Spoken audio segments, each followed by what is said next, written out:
Whether we realize it or not, the human brain is wired to detect balance and symmetry in facial features. As a matter of fact, there is an ingrained aesthetic expectation that encourages humans to cognitively search for balanced proportions that the brain processes as visually optimal. In the beauty industry, there's a term for this. The golden ratio, as it's called, suggests that the more balanced the distance between, as well as the position of the eyes, the chin, the mouth, and the nose, the more the involuntary brain perceives a level of visual allure. Well, in my own life, and despite my long-standing involvement in the disability advocacy field, I shocked my own self with a recent unfiltered example of this brain conditioning in my own life. Now that we've advanced in this course, I believe you've become familiar with my practice of sharing my personal experiences. This exercise serves as a reminder of my continuous learning, and ideally, it allows you to see aspects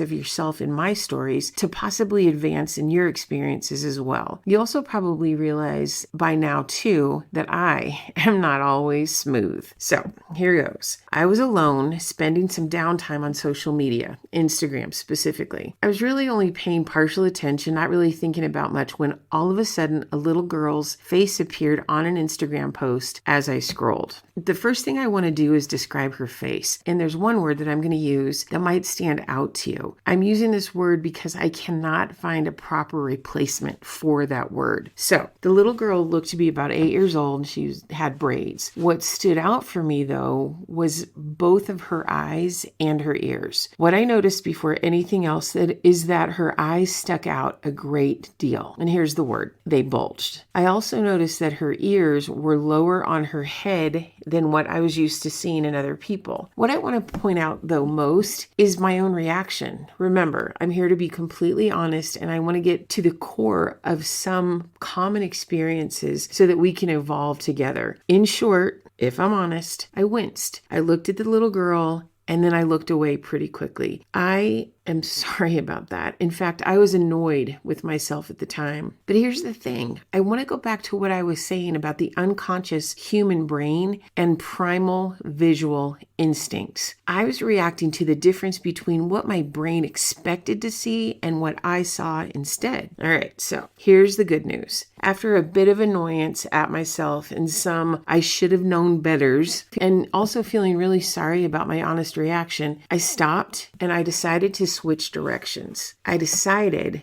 to stop and learn. I learned to be sure. And then I enjoyed a massive epiphany that I'll tell you about in a second. So hold on 1 minute. First, I learned she had a condition called Crozon. This child is a little boy with Crozon. I got permission from his parents to show him off. So with Crozon, here's what happens in very, very simple terms. When babies with Crozon are in utero, their tiny little skulls stop growing early on during the mother's pregnancy. Like I said, the skull stopped growing, right? But his eyes didn't stop growing. That made sense to me. Then I thought about his ears, which can sometimes be low on their face, these children with Crozon. Now that made sense too. If his or her skull didn't grow in a typical way, it would make sense that it might change the placement of his or her ears. I learned more and it was getting better. I do want to stop for a little minute to say I don't want to sugarcoat Crozon or other craniofacial conditions. There can be pain and surgeries, etc.